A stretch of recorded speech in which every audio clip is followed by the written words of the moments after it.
Hey kids, Mrs. Angelo here. I cannot tell you how much I miss all of you and seeing you every day and getting those amazing hugs.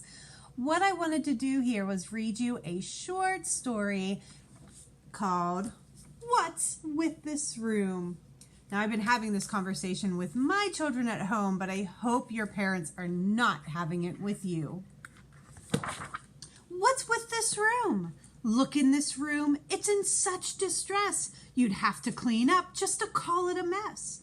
The clutter and the filth put our house in disgrace. What's the matter with you?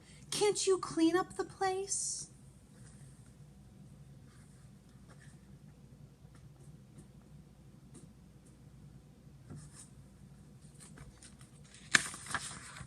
Your stuff and your things are in such disarray. We just can't believe you live here this way. Your shoes in a pile, your shirts in a bunch, and there in that corner, is that yesterday's lunch?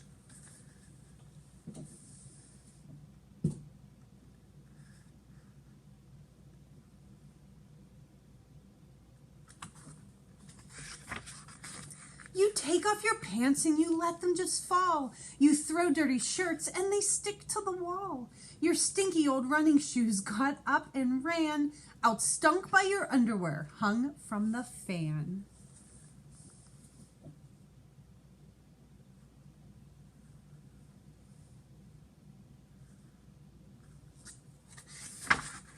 You used to think monsters hid under your bed. Now we think so too, but it smells like they're dead.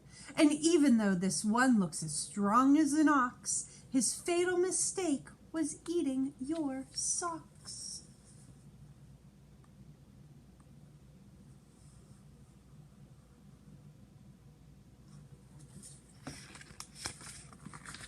The clothing we bought at those fancy new stores now lies in a heap, growing fungus and spores, while the custom-made closet we built for these garments has become a state refuge for vermin and varmints. There's lizards and lemurs and hideous hedgehogs, wombats and weasels and Brazilian tree frogs. I'm putting my foot down, this place is a zoo. What's this I stepped in? It feels like new poo.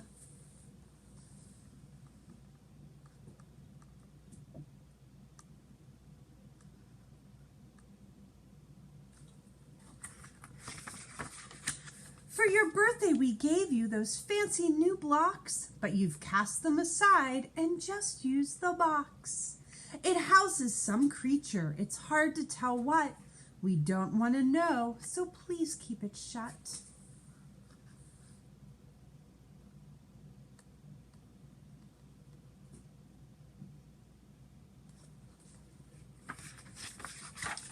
We'd like you to tell us, your mom and your dad, how it got in this state, how your room got this bad.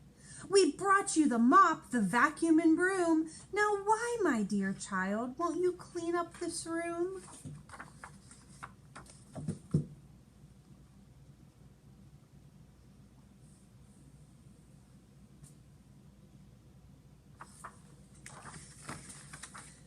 Mom, Dad, you don't understand. It's not random filth. Everything's planned. The muck and the mess and the clothes that are cruddy, they all play a part in my homework and study. I've got math, I've got science, I've got all of those classes, not to mention a study of stinky shoe gases. The crud and the critters, they all play a part. And if it's not science, I'll just call it art.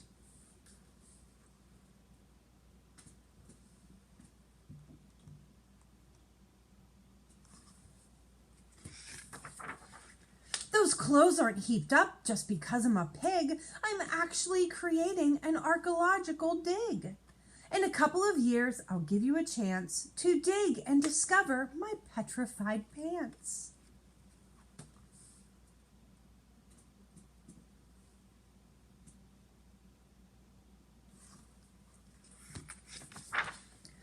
That isn't just vermin down under the rugs. I'm studying a family of misbehaved bugs.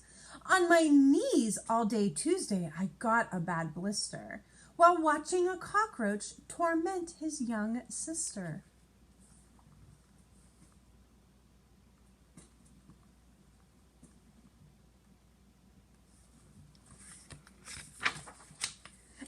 underwear flung on the fan is, of course, just a method to study centrifugal force. As they spin round and round, I can measure the flows of the air by the smells that I smell with my nose.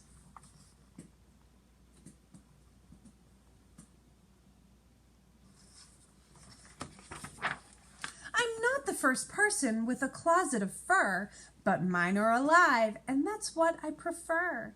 And while their doo-doo is nasty to noses, just wait till you see how it grows the roses.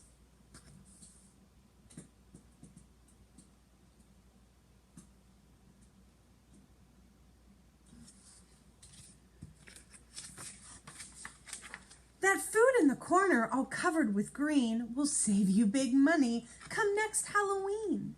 With time it will turn into sticky brown snacks, perfect for filling those trick-or-treat sacks.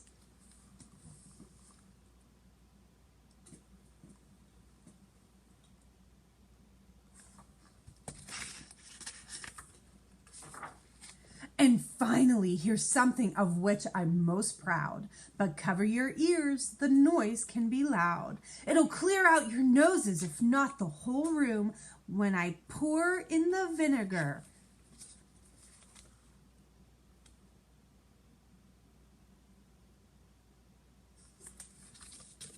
And watch it go boom.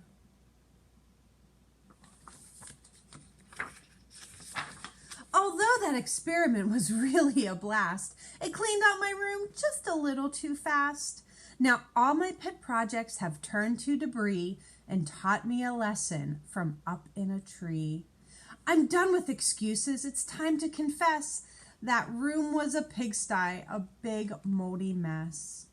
As soon as I locate the mop and the broom, I'll make an experiment of cleaning my room.